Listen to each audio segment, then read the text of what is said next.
Hello बच्चों, vertex classes में आपका स्वागत है। आज का हमारा टॉपिक है units of dimension of electrical permittivity. और जो इलेक्ट्रिकल परमिटिविटी होती है उसे हम लोग एप्सिलॉन जीरो से डिनोट करते हैं। जो इलेक्ट्रिकल परमिटिविटी होती है उसे हम एप्सिलॉन जीरो से डिनोट करते हैं। तो अब हम लोग वैल्यू निकालेंगे, किसकी किसकी यूनिट्स निकालनी है और उसके साथ में हमें डायमेंशन भी निकालनी है। तो सबसे पहले हम फार्मूला लिख लेते हैं। फार्मूला होता है F equal to 1/4 pi epsilon zero Q1 Q2 upon R square. चूंकि हमें पहले से पता है कि जो 4 है वो एक नंबर है और पाई भी क्या है, एक नंबर है जिसकी वैल्यू कितनी होती है 3.14 होती है।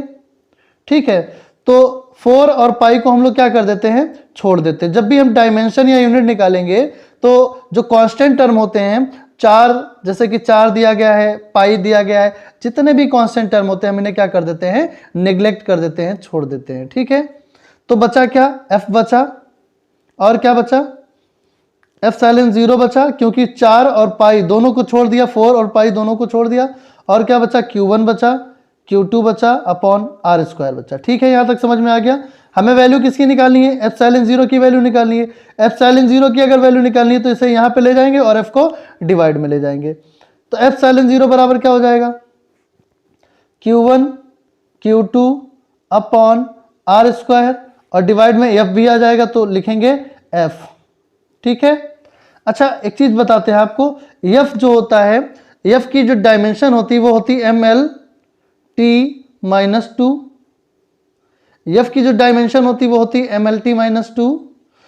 R की जो डिस्टेंस होती है, R डिस्टेंस होती है, इसकी जो डायमेंशन होती है वो होती है L।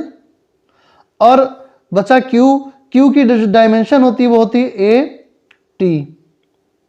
Q की डायमेंशन होती है AT। इतना डाटा हमें पता है। ठीक है, तो अब हम क्या करते हैं, एप्सिलॉन जीरो की डायमेंशन निकालते हैं। एप्सिलॉन जीरो की डायमेंशन निकालने के लिए क्या करेंगे, Q की जगह पर AT लिख देंगे। दूसरे Q2 की जगह पर भी क्या लिख देंगे, AT लिख देंगे।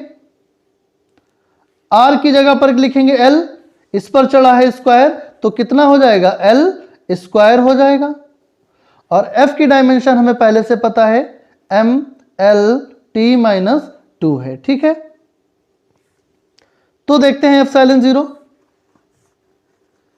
तो हम लोग देखते हैं एप्सिलॉन जीरो। देखो एप्सिलॉन जीरो बराबर Q की जगह पर लिख दिया, AT।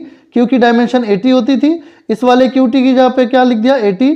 और R जो है L था और L का हम लोग क्या कर देंगे, स्क्वायर कर देंगे। और F की जो डायमेंशन थी MLT-2 वो लिख दिया। ठीक है, अब देखो स्क्वायर यहां पे हो जाएगा A और A का मल्टीप्लाई A स्क्वायर, T और T का मल्टीप्लाई T स्क्वायर। ठीक है, समझ में आ रहा है। अब देखते हैं, M तो वैसे ही लिख देंगे, L की पावर 2 और यहां पे पावर 1 मान ली जाती है, तो 2 और 1 कितना हो जाएगा, 3 हो जाएगा।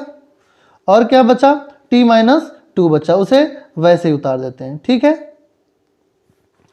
तो एप्सिलॉन जीरो की अगर हम बात करते हैं तो क्या निकल के आएगा, देखो यहां पे पावर 1 मान ली जाएगी, ये पावर ऊपर गई, अगर m को ऊपर ले जाओगे m-1 हो जाएगा।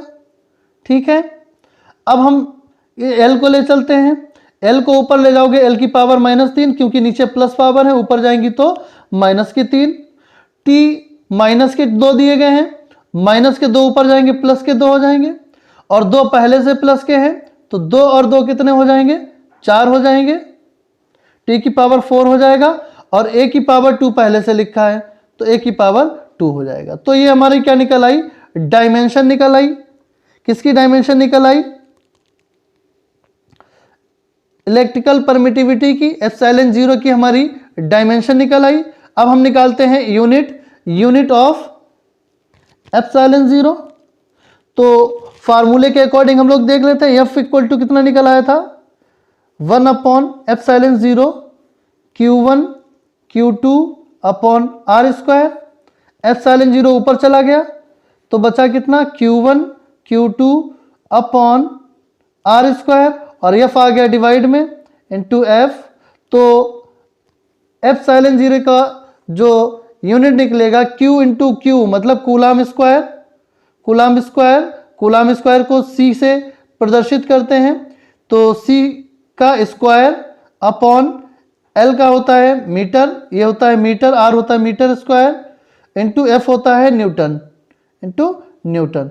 तो coulomb square newton metre square, ये एप्सिलॉन जीरो का यूनिट हो जाएगा। ठीक है, धन्यवाद।